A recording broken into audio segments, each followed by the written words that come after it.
Govinda Jai Jai Gopala Jai Jai Radharana Hari Govinda Jai Jai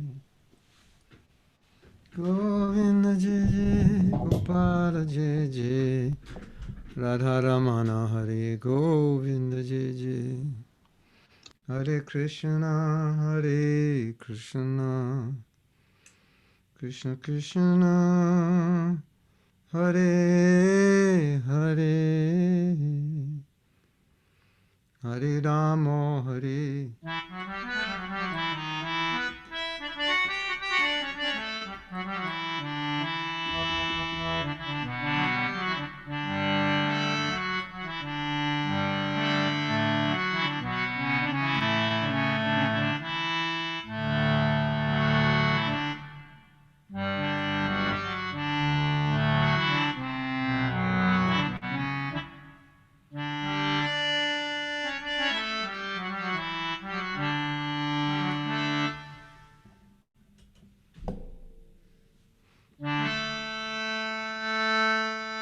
Namaya Vishnu Padaya Krishna Prestaya Bhutale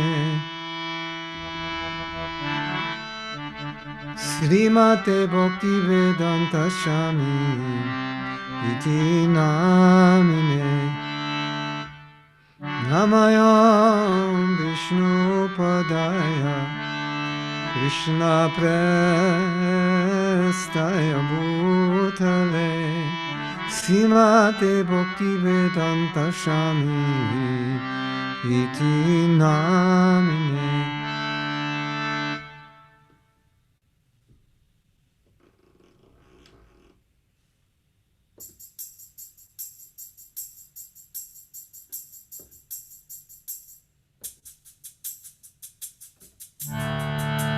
Namaste Saraswati Deve Gauravani Pacharine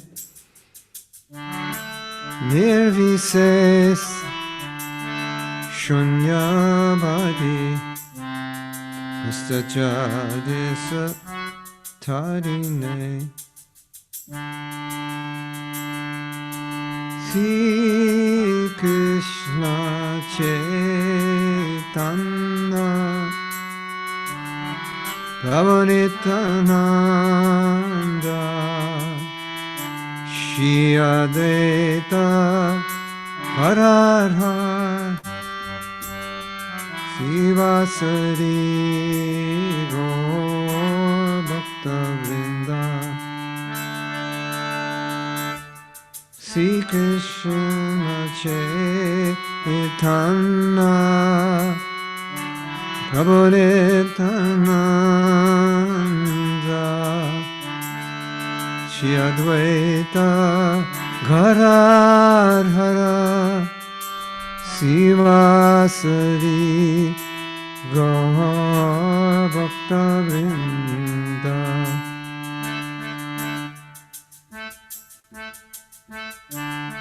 Sri Krishna Chaitanya Prabhu Nityananda Shri Advaita Gadadhara Srivasari Gaur Bhakta Vrinda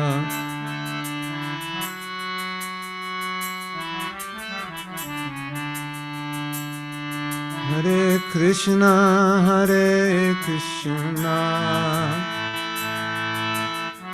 Krishna Krishna Hare Hare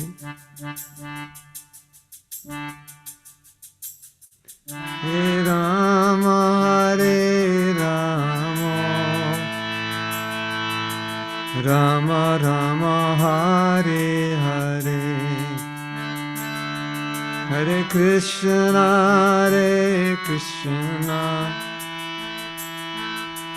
Krishna Krishna Hare Hare Hare Rama Hare Rama, Rama Rama, Hare Hare, Hare Krishna, Hare Krishna, Krishna Krishna, Hare Hare, Hare Rama, Hare Rama, Rama Rama, Hare Hare, Hare Krishna, Hare Krishna, Krishna Krishna, Hare Hare, Hare Rama, Hare Rama, Rama Rama, Hare Hare, Hare Krishna, Hare Krishna, Krishna Krishna, Hare Hare, Hare Rama, Hare Rama, Rama Rama, Hare Hare.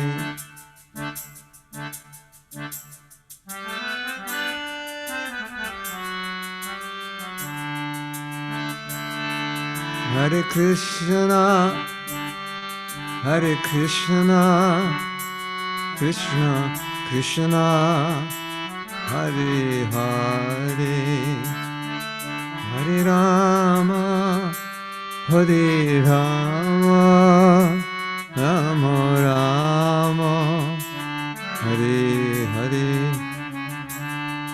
Hare Krishna, Hare Krishna, Krishna Krishna, Hare Hare, Hare Rama, Hare Rama, Rama Rama, Hare Hare.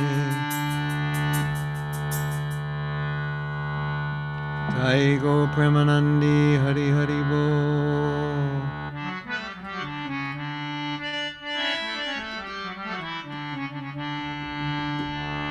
Srila Prabhupada ki jai. Gaur Bhakta Vrinda ki jai. ISKCON Oslo ki jai. Gaur Bhakta Vrinda ki jai. Hare Krishna. I am going to pin you so I can see all of you in the temple. There you are. So due to a little bit of distancing, some are sitting on the side, so you cannot see them in the camera also. But maybe I Can they come over so I can see them? Oh. There they are. There they are. Social distancing. Social distancing. But there's a lot of space here. Okay. Sita, you want to come on? I want to see your lotus face. I'd like to see your lotus face, if it's possible. Like this. And we have you on a what's it called? A 300-foot screen? You have me on a 300-foot screen? Whole city can Projector. see me. And it's broadcasting out on the street. Yeah. Oh, that's great. Okay, let me move my keyboard. I will mute us. I have sent you some questions yesterday, and I got one more, so we can take that at the end. You want to decide which questions you want to ask, or I should just take them? Someone here also maybe have a question, then we can take it live. We have some very heavy questions. Okay, I'll mute us. Okay, so I'll read the first question. Okay, fasten your seatbelts, everyone. Heavy questions.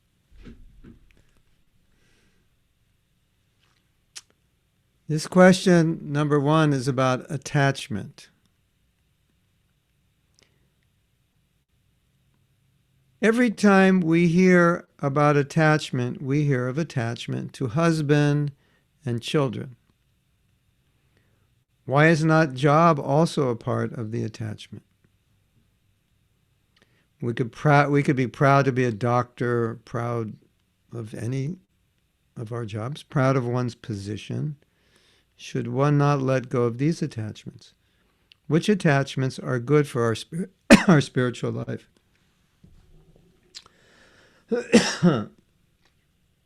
Well, we should be attached to the devotees. That's what the Bhagavatam says. That's a very good attachment to have. So attachment is not bad. It just depends what you're attached to. Everything in Krishna consciousness is meant to replace the attachment to material things. Because if you don't replace the attachment, how do you give it up? You can't, we're not just trying, okay, like today, let's say I say, okay, today's class, we're going to teach you how to give up attachment. So I would like you to not think of anything and not be attached to anything. All right. And the class is over. And my final wish to you is good luck. You'll never be able to do this. It's not possible. Right? So Krishna consciousness is when you become detached from anything, you're becoming detached because it no longer serves you, right? I mean, think of anything you let go of. Why did you let go of it? You don't need it. Correct? Correct? Yes? Otherwise, if you need it, or you either you don't need it or you don't like it, it has no purpose in your life. So when a devotee becomes detached, he's becoming detached from the aspect of that object which is no longer beneficial or useful for him. Not necessarily detached from that object or that person. Just like here, the example was given husband and children, or it can be wife and children. So what does that mean to not be attached to the husband or the wife? It means not attached to seeing them as your source of sense gratification. I'm going to get married, and my husband and wife will be my machine for sense gratification. And sometimes the husband is called the walking ATM. Just tap into him and money comes out. Right? I'm going to get married, and he'll be the walking ATM. Or my wife is an instrument. The wife is an instrument for a man's sexual desire. So if we say detachment from husband and wife, we're saying detachment from your concept that you are the enjoyer.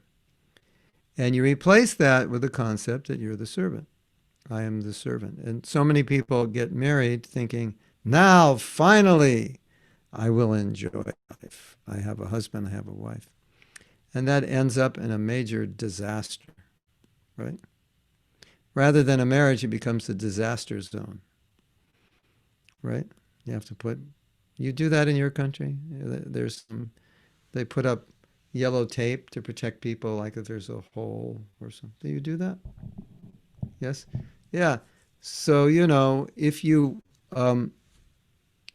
enter, not only household life, but anything you enter thinking, I will enjoy this. This is the purpose. It's my enjoyment. It becomes a disaster zone. And so detachment means not that I don't have a wife or children, but I'm detached from thinking I am the enjoyer of the wife and children, right? So often Prabhupada said something which is quite heavy, but I will explain it. Or it sounds heavy, not really heavy. But he said, don't have children like cats and dogs. So what does that mean? Well, a dog meets another dog in the street, it's the right season, and they have children. And those children don't go to Gurukul. Dogs don't go to Gurukul. So they just live like dogs. That's normal. That's natural. But he's saying, don't raise children to live like animals, just for sense gratification. So they say, but I'm attached to my child. So Prabhupada would say, good, you're attached to your child. So now, because you're attached, do everything you can to help your child become a pure devotee. That's how you exhibit your attachment. And if you're attached to, my child will become the best doctor in Norway and the best brain surgeon or heart surgeon, and my child will become, and that will make me feel so great and proud, and I'll be wealthy and they'll be wealthy. And no, there's a lot of, I don't know how to say this properly without offending anyone, but a lot of parents, they're so concerned with their children becoming materially successful that they neglect their spiritual. They minimize. I'm talking about parents who are practicing Krishna consciousness sometimes can emphasize the material side to such an extent that it minimizes the child's spiritual life. So that would be considered a material attachment to children. So yes, you should be attached to your husband or wife, attached to serving them, helping them become Krishna conscious, attached to your children, helping them become Krishna conscious. It's funny when we talk about attachment to husband and wife. It's like if you weren't attached, you wouldn't get married, right? So if you get married and you're not attached, it doesn't work. The wife says to the husband, you haven't looked at me or spoken to me in the last 3 years. And he goes, yes, I'm very detached. I must be advancing in Krishna consciousness. Well, if you're so detached, you don't need to get married. So naturally, we get married because there's some attachment for living with the opposite sex, having children, and so forth. And if there wasn't, we wouldn't get married. And so complete detachment, if it goes to the point of becoming kind of dysfunctional in a sense, there's no relationship. That's not what we mean by detachment. So I think we can apply this to everything. When you talk about detachment, because there's other questions here about, okay, should I be detached from my position, my job? Well, if you're too detached from your job, same thing. You'll just sit there and your boss says, why aren't you working? You said, because I'm so detached. I'm detached from my job. So I'm just sitting here waiting for the paycheck, but I'm not working. No, that would obviously be foolish. What is your detachment? I'm not identified with this position. Oh, I'm a doctor, so I'm better than the garbage collector. I don't identify with my position. And then the money I use to live simply, and whatever extra, I can use that in Krishna's service. So it's the same thing. Detachment doesn't mean I don't do it, but it means I'm detached from enjoying that position. That's why in the Gita, Krishna keeps talking about giving up the fruits of your labor. He said you have to do things, but I'm the enjoyer, and that's the hard lesson that we're trying to learn. I hate to bear the bad news, but Krishna is the enjoyer, not us. You probably heard that before, right? Yeah, I remember hearing that somewhere, sometime. Yeah, but that's hard to remember, isn't it? That Krishna is the enjoyer, because when we go out in life, who's the center of our life? When you go out in the world, who's the center? It's us. How we can be happy, right? Isn't it? What are you going to do after the feast today? You're going to go home and think, all right, what's next? What can I do to be happy? That's Krishna's position, the enjoyer. And so once we're in the mood of, okay, it's all for Krishna, his enjoyment, then we're okay. Everything's fine. And that's detachment. And so you live in a big mansion, you have all facility, and you're completely detached because you see it's all for Krishna. It's not mine. It's not my house, right? And you live in a little hut, and you think, this is my hut. This is my family. This is my... And then you're completely attached, even though you look like you're detached. Right? Does that make sense? Now, I began by saying, because the question says, well, what attachments are good?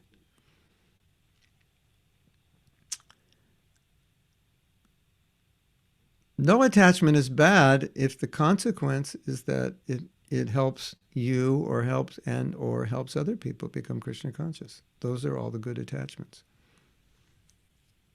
But if we can be attached to chanting Hare Krishna, we can be attached to hearing Bhagavatam, if we can be attached to associating with devotees, we can be attached to visiting the Dham, become attached to the deities. These are very powerful. These attachments will detach us from all bad attachments. And in fact, the sign of our progress in spiritual life is we're becoming attached. More attached to devotees, more attached to the deities, more attached to the temple, more attached to chanting, more attached to hearing. You may remember this story when Srila Prabhupada was being recommended for initiation. Bhaktisiddhanta said, yes, I've noted that he likes to hear, because whenever Prabhupada was in the presence of Srila Bhaktisiddhanta, he just wanted to hear from him. And if there were any other events that he could go to, he wouldn't go. He would always just hear from Srila Bhaktisiddhanta. So he was very attached to hearing. That's a very good attachment, isn't it? And Prabhupada showed that. So if we're progressing in spiritual life, one of the ways we can see it is by our attachment. I can't see the deities. Oh, it's too late? Or are the curtains closed? Or yeah.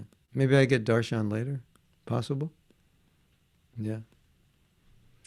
So I think these are, I think we should also be attached to our service. That's really good. That we look forward to it, we dream about it, we execute it with enthusiasm, we like to.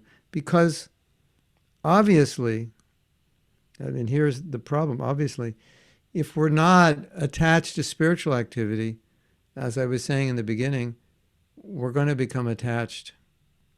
We can't just sit around without attachment. We're going to be attached to something. And I have found in my own life, and also I've helped devotees understand this because I've seen that having service that inspires us is one of the most important things for our spiritual life. Because inspiration and enthusiasm is natural. But if we don't have service, which is inspiring, then we get inspired by something else. Inspired by the latest this or that, sporting event, politics, fashion, shopping. There's so many things to inspire us, so to speak, inspire us. But when you're inspired in your service, it tends to occupy your heart and your mind. You look forward to it, you think about it. So it's such a blessing to have service. Don't ever think of service as an inconvenience or something getting in the way of your life. It's the greatest blessing. And in fact, as we know, as Prabhupada has said many times, Krishna does not need our service. The service we're doing for Krishna is for our benefit, not for him. He's not like lacking anything. Oh, I don't have enough servants. Can you serve? No, Krishna has plenty of servants. He doesn't need us. We need his service. So many times Prabhupada said the service is created for our benefit. So it's important to have service, and especially service that inspires you, that makes you think about it. Because when you're inspired in your service, then your mind and heart, emotion, everything is involved. It's involved in that service. It's what occupies your mind. Prabhupada said we should think of Krishna 20 hours a day, and you might think, well, I'm not very advanced and I'm not very attached to Krishna. How could I think of him 24 hours a day? But you can think of service 24 hours a day. And service is not different from Krishna. So in a state where you're not that, where you're progressing in Krishna consciousness, if you have service and you think, I have to do this, I can do it better in this way or that way, you're absorbed. You may not say, well, I'm not thinking of Krishna exactly, but you're thinking of your service, and the service is transcendental, and so that keeps you transcendental. Just like deity worship, right? Does Krishna need us to install him on the altar? Does he need that? Like if we don't have deities, if we just have a picture, is Krishna going to be upset, discouraged, disturbed, sad? No. He doesn't need, and if we don't offer something that we should be offering for us, right? So when we install deities, who ultimately are we installing deities for? For Krishna or for us? Ultimately, it's for Krishna, right? Oh, I have a bad connection. Hold on. We might get slightly disconnected for a nanosecond.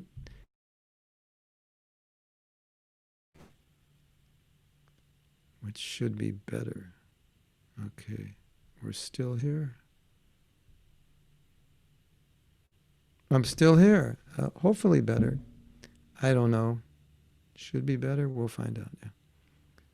So I could, for me, in my personal life, having a service that's in line with my nature, that inspires me, has had so many benefits on my spiritual life. And so many aspects of my spiritual life have benefited from being inspired by my service. And I've had services which were not inspiring, which were very difficult for me. And it was more difficult. It made my spiritual life more difficult to be steady, more difficult to jump out of bed, knowing that today I have service that just drives me crazy. I can't do it. I don't like it. It's not my nature. The day will be another nightmare for me. I've been in situations like that where the service was so against my nature. It was like I was living in a nightmare, kind of. And you might say, but how can you feel that way about devotional service? Okay, I'm exaggerating. But compared to being engaged in service which was aligned with my nature, it felt like that, like not inspired. So if you can find service that inspires you, it's a great fortune. Okay, now we have question number 2, which is similar to question number 1. Are you ready for question number 2? It's about sense gratification. 2 dirty words that we often hear in the Hare Krishna movement. Prabhu, you're a sense gratifier. Get out of my house. I don't want to see your face. So this, the 2 dirty words of the Hare Krishna movement. Sense gratification. Doesn't get any worse than that, right? Sense gratification. Prabhu, that's just sense gratification. Okay, so we get to talk about it. Is it that only sex life and attachment to it is sense gratification? And the question goes on.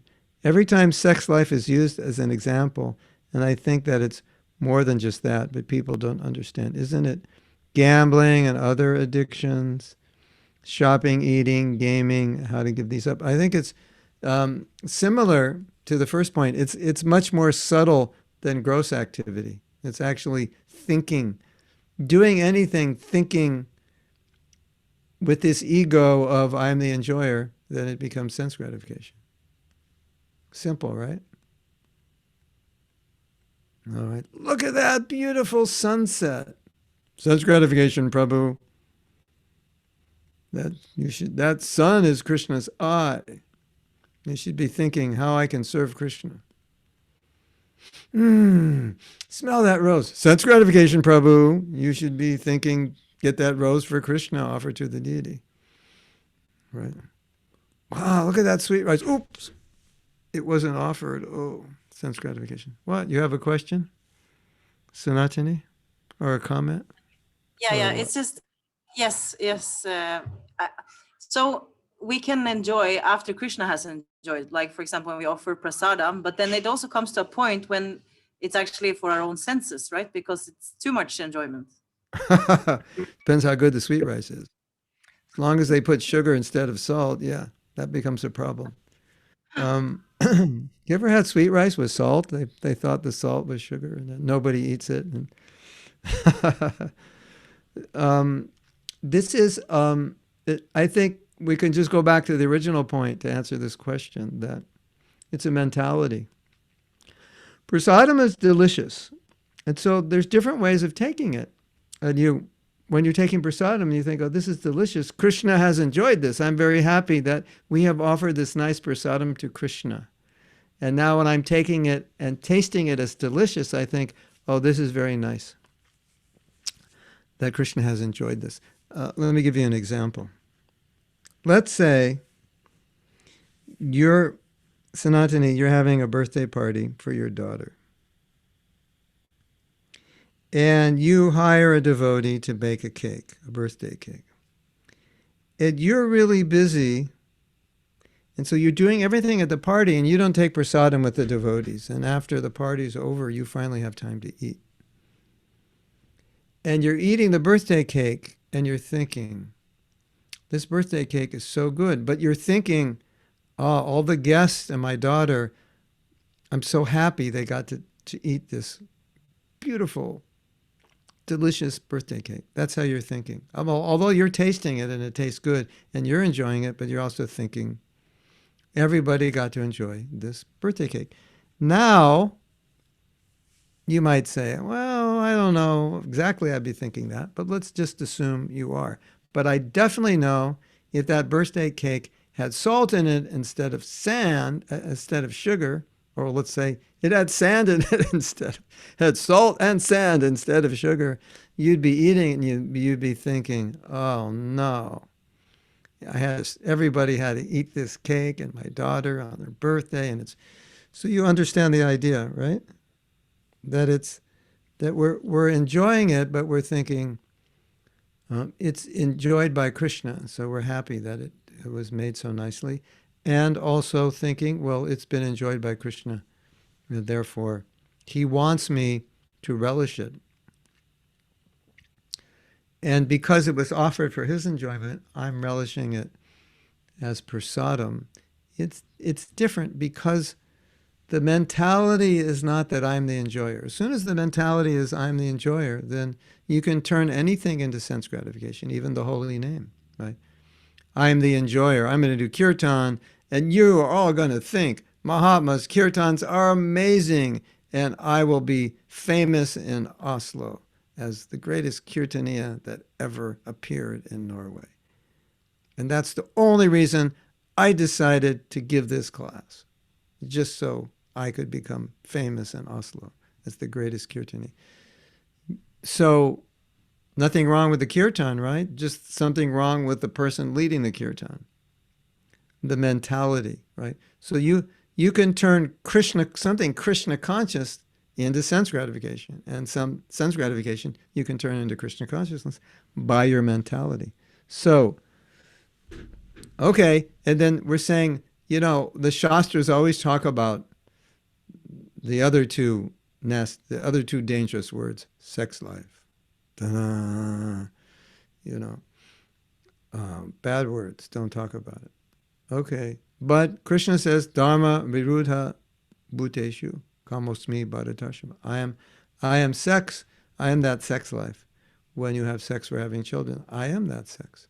So here you go, the big entanglement, the number one attraction, the featured film of the material world, the sex life. And Krishna says, I am it, right? So, and then you have this example, which is so interesting.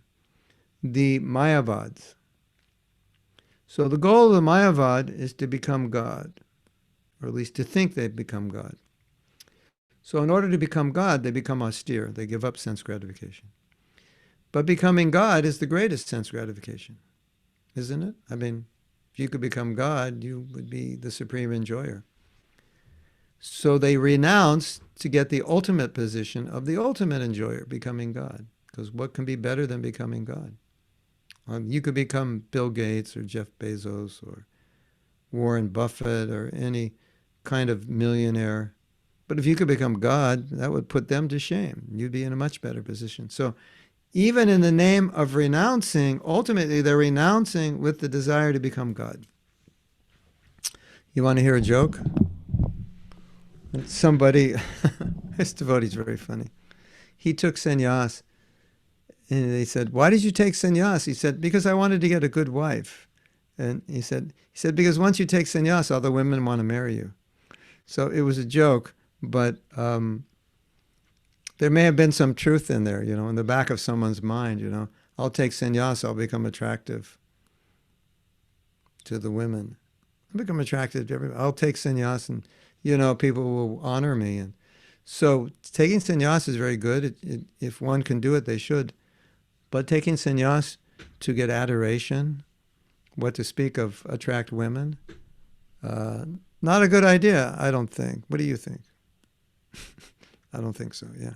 So, okay, we voted against that. But so the point is, you can take something good and with the wrong consciousness try to enjoy it, and take something bad and with the right consciousness turn it around.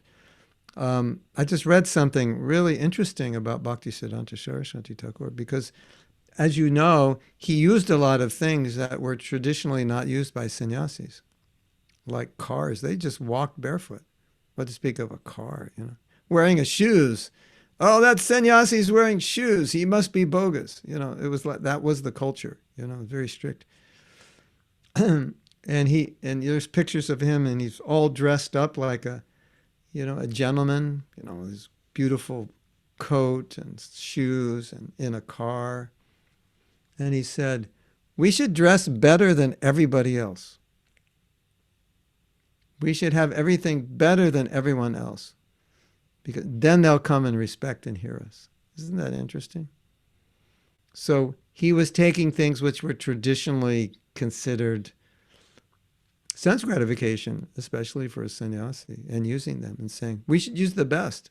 Devotees should have the best. We should, and he could use it all and be completely detached from it. So that's the idea.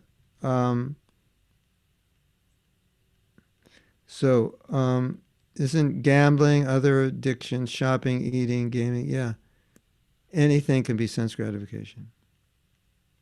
How to give these up? Well,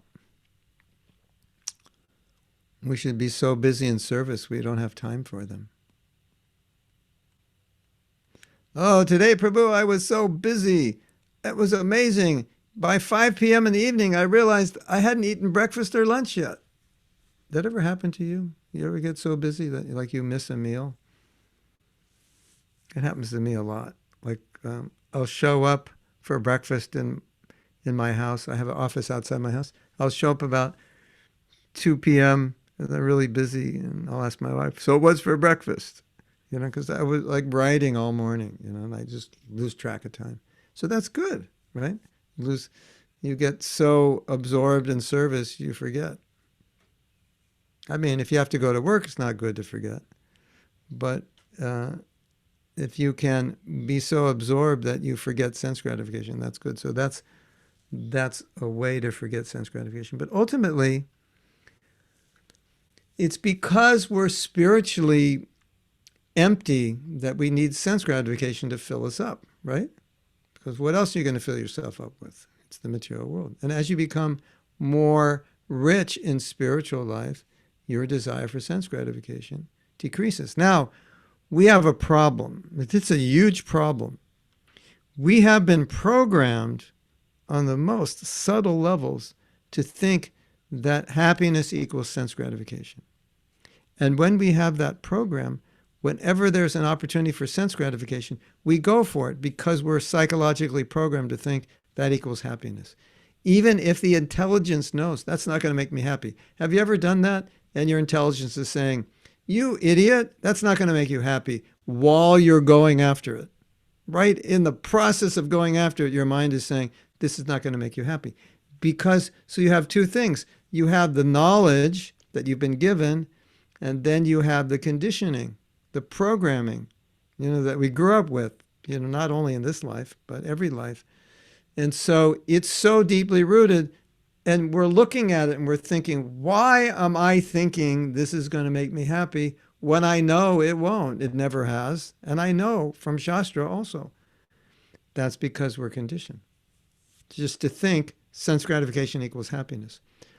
So we have to experience Krishna consciousness on a level where it can replace sense gratification, where we experience it as better. Because just knowing it's better, doesn't work. I mean, it works sometimes, but not always. But experiencing it as better, that's what works, right? If you don't experience it as better, then why would you be able to give it up? Why would you even want to? Because you have nothing, right? So, okay, let's give an example. And I think this is easy for us to understand. You see a person who's addicted to drugs or addicted to alcohol. What do you think? Well, there are many things you think. One thing you think is an unfortunate person. But probably at some point you think empty life, right? What was going on in their life that they needed to drink alcohol every day, all day? You think something, some sadness, some emptiness. And you think, well, naturally, if they had some education, had a decent job, had friends, family, what to speak of Krishna consciousness, they had something more. This is just a material example. They had something more. They wouldn't have done that. And if they're going to break the addiction, they also need to find something more in their own life. Isn't it? I think that's a simple example to understand. But it's the same thing with us. If we don't have more spiritually, we're not full spiritually, then we just become attracted to the things of this world that we've been conditioned to be attracted to. And the problem now, this problem is so severe now because society has become so degraded that everywhere you look, there's sexual vibrations. And the point of spiritual life, one point of spiritual life is to be able to control that, because if you can control yourself sexually, you have control of everything else. And everywhere you look in this society, there's a subtle message that says you should have sex. It's not saying you should get married because it's good for your spiritual life. It's basically subtly we're being programmed to say you should just have sex because that'll make you happy. Sex with who? Anybody will do it. That's how we're being programmed. And so if we don't have some form of higher taste in Krishna consciousness, that kind of programming is going to affect us, subtly or grossly, right? If it's not gross, it's subtle. You'll spend all your money to look good, to impress other people. You'll spend all your money to become somebody special. That's a subtle aspect of sex life. So either gross or subtle. Become someone in society, live in a good neighborhood, have a high position, drive a nice car, impress. This is also part of, as Prabhupada said, that's part of the subtle sexual. So that is so strong in society, isn't it? Who are you? Where do you live?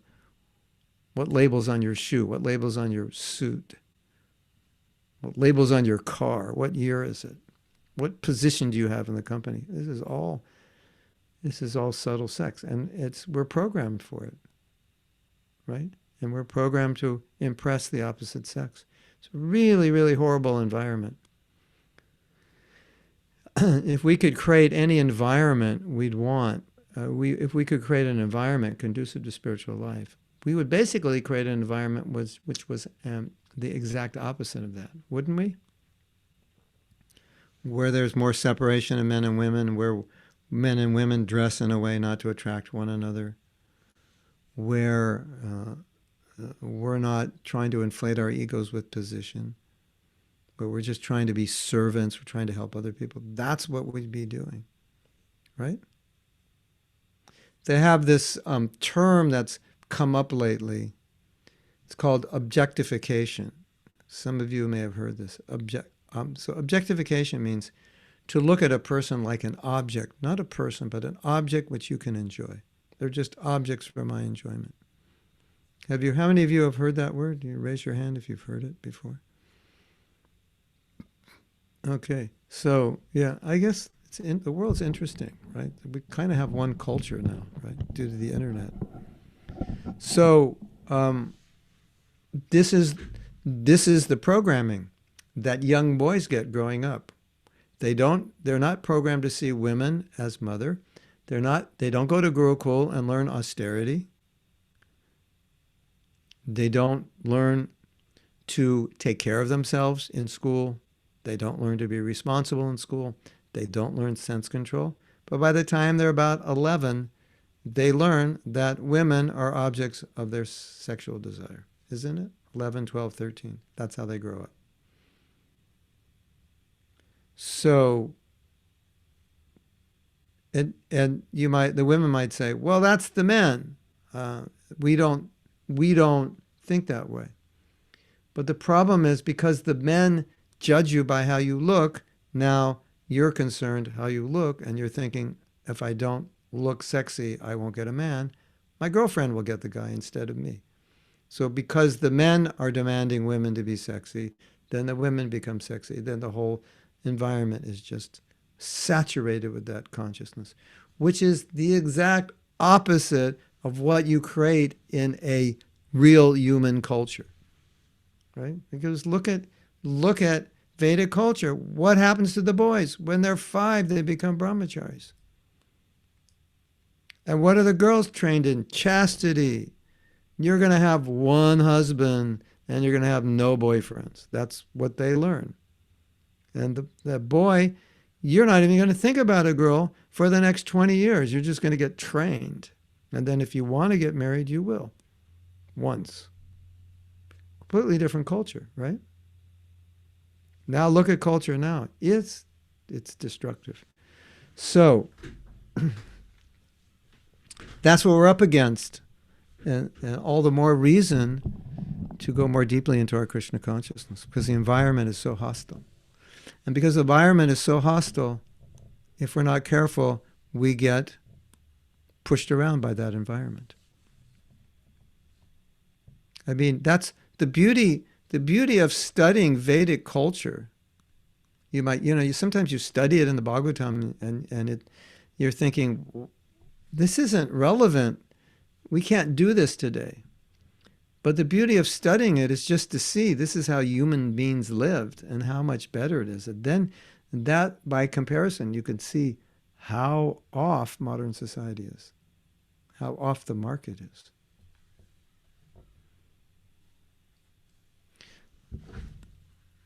We have another question. How to redirect negative passions to Krishna? Is there any method? Yeah, I think the answer, service. Negative passions, you mean like anger and envy? And yeah, there are ways.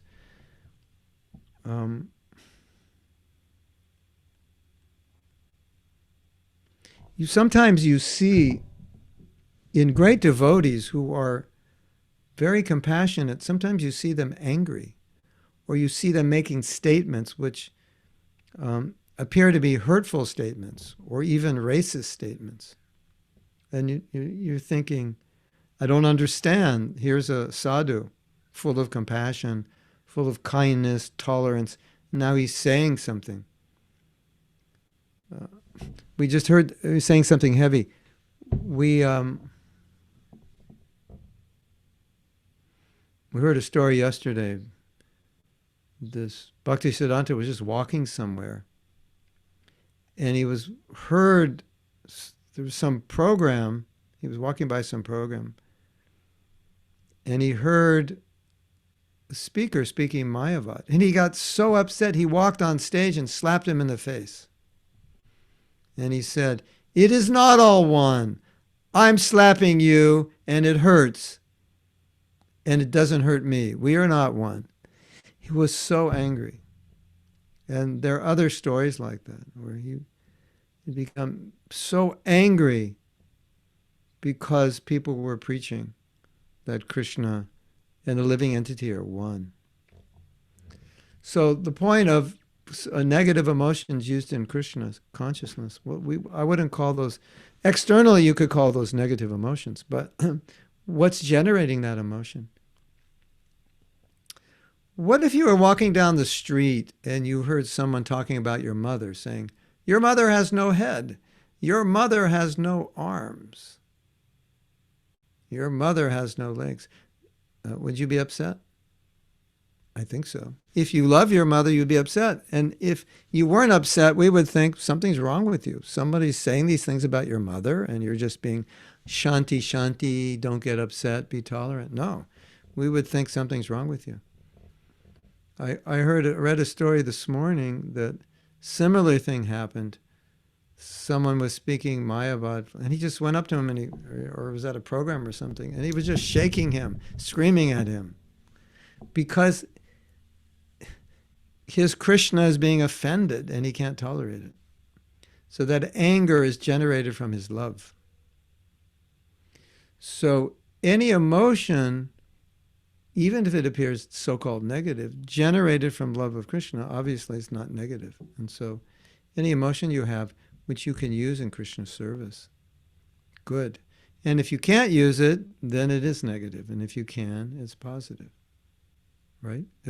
We're out in Harinam, and some drunk guy is like grabbing a woman, and then Ananta goes up and just grabs the guy, pushes him away, and in his face, and says, you do that again, you're going to be in trouble, right? And Ananta's blood is boiling, and everybody's saying, don't punch him, Ananta. He goes, I won't punch him now, but next time. So he's using, he's doing that to protect the devotees. He's angry that this drunk is bothering the women. He's angry, but that anger is generated from his desire to protect the devotees.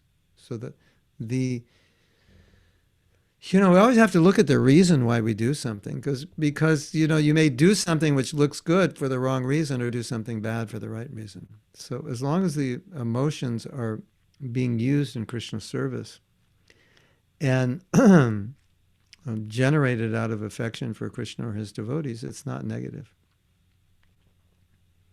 Right? I mean, sometimes a devotee may say, I hate such and such person. And such person, you hate them because they've caused destruction to so many people. Some politician, leader, corrupt, despot, and you feel anger towards that person for causing so much suffering. I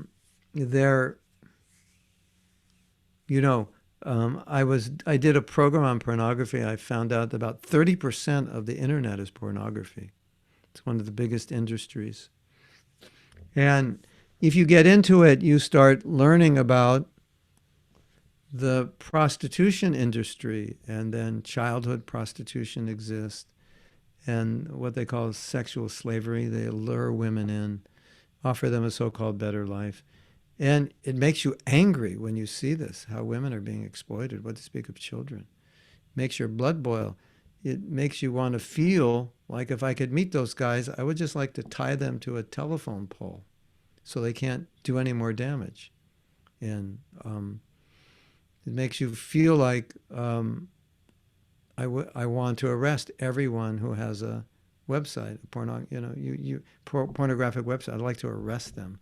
Like to see them in jail for the rest of their life because they're destroying so many people. So we become angry. Obviously, we're not going to go arrest people, tie them up to a telephone pole. But sometimes these emotions come up. We feel angry when we see people exploited. And so those emotions are being generated because of our concern that people are suffering, people are being misled. We become angry. Or sometimes we become sorry. We start crying when we see this. It's so sad.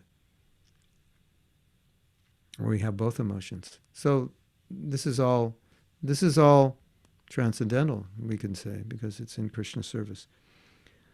Question 4. Why is the whole culture important to embrace? How we dress, how we keep our hair, how we speak, how we deal with others, because it affects you. So the idea is that you want to create an environment in your life which supports your spiritual life. And when we talk about culture, let's, instead of talking about Indian culture and Vedic culture per se, in a more philosophical sense, we're talking about a culture which is keeping us in Sattva Gun, at least in Sattva Gun. Sattva Gun is the next door neighbor to the spiritual world. And so we eat sattvic foods, whether it's a pakora or a veggie burger. Still, it should be sattvic. No onions, no garlic, this and that. So the idea of the culture is that it's sattvic, and anything within the culture that can help you in your Krishna consciousness, then you should do it. And if it doesn't help, why do it? And we're not attached to culture per se, but we're attached to doing things which will help us become Krishna conscious, right? So you can dress anyway and be a devotee. You can live in so many ways, but you want to dress and live and eat and interact in ways which will help you. And we have some principles of etiquette, principles of culture that help us be more sattvic. How we deal with one another, things we do. You know, a lot of the rituals we do are just meant to calm us down. Did you know that? Like, sometimes you could do something, but first you take Achman. Well, that's like, why do I have to take Achman? Why can't I just, Well, you can take Achman before you chant Gayatri. It'll take you 20 seconds, but it'll purify you with this mantra water that you put in your hand. You chant a mantra, you drink it, it'll purify you, it'll calm you, it'll slow you down. So a lot of rituals, they just slow you down a lot. Keep you in Sattva Guna. So that's the idea. And as far as dress, the idea of dress is that we should dress in a way that doesn't entice the opposite sex. And so if you look at modern fashion, it's very... when a girl dresses up, even a young girl, even a child, will say, oh, you look very sexy in that outfit, as if looking sexy is good. But, she's 8 years old and we're telling her she looks sexy. Like, what crazy thing would you want to tell her? Why? You have to be crazy. It's a crazy thing to tell a girl, isn't it? And what does the word sexy mean? It means that if you dress this way, when men see you, they will think of having sex with you. That's what it means. I'm sorry to be so blunt, but dressing sexy means when men look at you, they think, oh, it would be nice to have sex with you. You want men to think that about you? I hope not. But many girls do, because that's the culture. So our culture is dress in a way that when men see you or women see you, they think of Krishna instead of sex. Is that too much to ask? Right? So you dress in a way, loose-fitting clothes. We don't really notice your body. So now when we see you, we think, oh, mother or devotee. Right?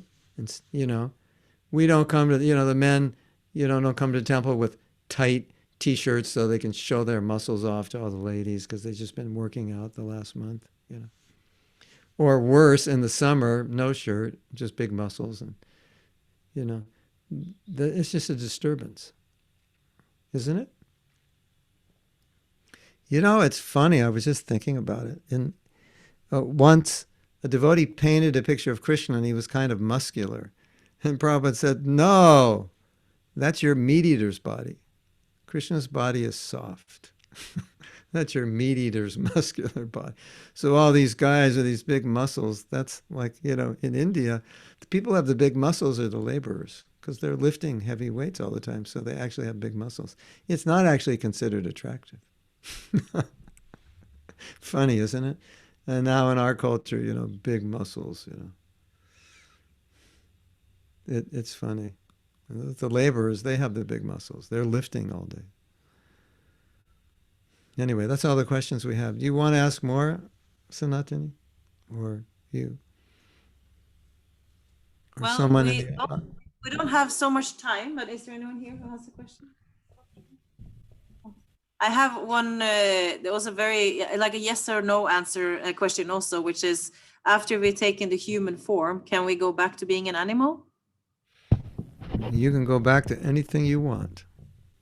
I was in Prabhupada's garden, and Prabhupada, he would take his walks by the beach in California and Hawaii. So Prabhupada, especially I think in Hawaii, would see people surfing. They'd have to explain this is what they're doing. And Prabhupada could see how attached the surfers were to the ocean and enjoying. He could see that they were enjoying. And he said that they're going to take birth as fish because they're attached to the ocean. So, some people like to fly, Why? You know that apparatus, you jump off a mountain and you have these wings, I don't know what they call it, and you can fly, Why bother, And you go skin diving, why bother with the tank, It's so much trouble. Just get a body that can live in the water, or get a body that can fly, right? Or, you want to have sex many times a day. Well, don't, as a human, it's, you'll kill yourself. Get a body of an animal that can do that. So yeah, whatever you want, you can get. Not that you can get, whatever you want, you will get. So that's a caution. Be careful what you desire, because you will get it. Okay, we have Now one question. we have another one other, just a sequel to Okay. that. You may have heard this before, but Prabhupada said if you live in the holy Dham and you commit sin, you'll take your next birth as a hog. Because as a hog, you can do the same thing as a hog that you did as a human, but as a hog, it's not considered sinful. But as a human, it is. So all those things, those sinful things you did as a human, you can do as a hog now. And then as a hog, you'll be lying on the ground in Vrindavan. So basically, you'll be in touch with the dust of Vrindavan, and you'll get purified. So even a devotee can become, Maharaj Bharat. He became a deer. So, I would just say be careful. Don't get too Okay. attached to your dog. Be careful. 'Cause you don't want to think of your dog at the time of death. You'll end up like Maharaj Bharat. Yes, we have another question. Yes, Ananta Prabhu has a question. Should I come there? Yeah, you can come. Ananta Das. Hare Krishna. Well, it's a little controversial, but it makes me think, because I have a style I have, and I'm a little bit in the labels and like that. But then also Srila Prabhupada said either dhoti or suit. Uh-huh. But my question goes in another direction. We see kirtan leaders, we see even Prabhupada disciples, and big leaders in our society. And it's about, I would say, I'm a little marked because like 2-3 weeks ago, I just spoke with my daughter and she said, "Oh, mommy got a new tattoo. Daddy, do you like tattoos?" And I said, "Oh, I don't like them." And it's okay. Some people like them and like that. But then after hearing the philosophy, because Bhaktivedanta Swami said once that we become vegans because the Karmis, they are vegans. We get the tattoos or the muscles because Karmis, they do like. So it's a kind of a trend, like ISKCON is turning the eyes towards Yeah.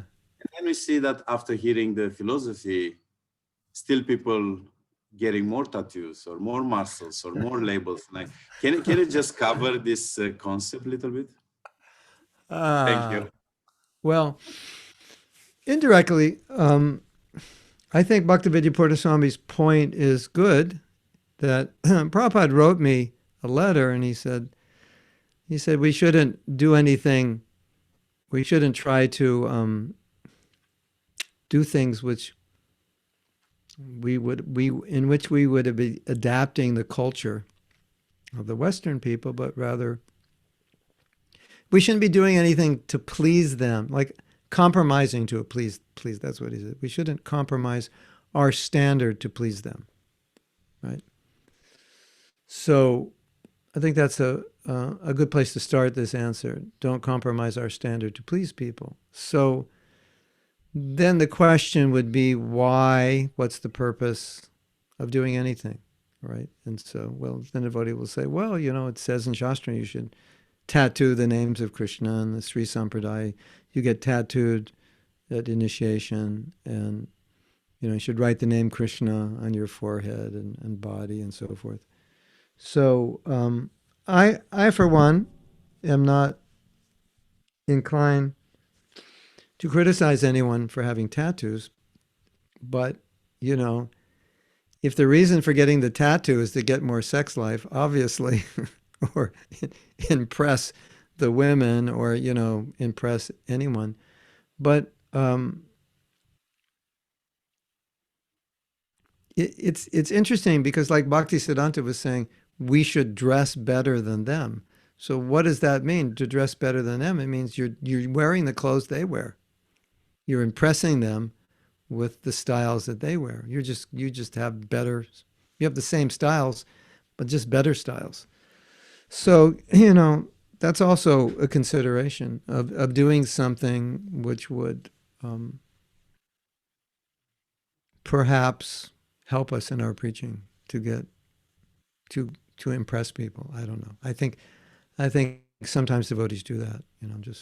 It's like it gives me an advantage with these people. I know one devotee, she grew dreadlocks, and I said, "Why do you have dreadlocks?" She said, "So I can preach to the other people with dreadlocks. It's easier." Now she shaved her head. I don't know. I guess she's going to preach to the people with shaved heads. So I'm not sure. I haven't asked her why she shaved her head, but everything goes back to why you're doing anything, why you're dressing a certain way, and sometimes it's hard even to admit to ourselves why we do things, isn't it? Like why am I doing this? Out of ego or out of devotion? Or so I think that's it's really a question the individual has to answer, why they're doing it. Why did you get this tattoo? Someone might say, well, this is a tattoo of Sri Radha. So why'd you get it? Because people are going to see it. I walk down the street, they look at it and they go, that's cool. And they're seeing the name Sri Radha. All right, so they're benefiting. They may be thinking like that. I'm benefiting with the name on my body. You'd have to ask them. And I think, cultures will change. And in the future, it may not be tattoos, it may be something else. But I think we should be a little cautious about being affected by modern trends, for sure. That's why the dhoti is good, because it's never in style, which means it's always in style. And you don't have to worry about the style, because the style never changes. Okay, Maharaj, I think we have to round up. We're going to have Arti. You want to have darshan? Yeah, I'd like to have darshan. Ravi, will you take the computer and show him? Thank you so much for taking your morning time. And my pleasure. Nice to see you all. We have Difficult. we have a limitation of 20. It's still on? Yeah. It's just froze. Oh. Yeah, we have Limitation a limitation of 20 people. Yeah. We have a few devotees on Zoom also. Yes, I sent them link. Some are home. Jai Jagannath. Jai Jagannath. Hare Krishna. This is Yurga Mataji who was dressing today. Nice. So now Beautiful. we will have Arti and prasadam. Okay. I will have breakfast now. Mahatma Prabhu ki jai. Srila Prabhupada ki jai. Gaur Bhakta Vrinda ki jai. So we will see. My wife loves Norway. She says, I love Norway. I want to go to Norway. I love every day she says, I want to go to the Northern Star. What do they call that? The Northern. She wants to go to the Northern Lights and like this. Yeah. Is- She's dreaming It's about it. Northern Lights, yeah. She Yeah, wants yeah. to go. So someday we'll come together. Hare So, Krishna. Hare Krishna. Jai Prabhupada. Hi, Prabhupada. Go Premanandi. Hari Hari Bol.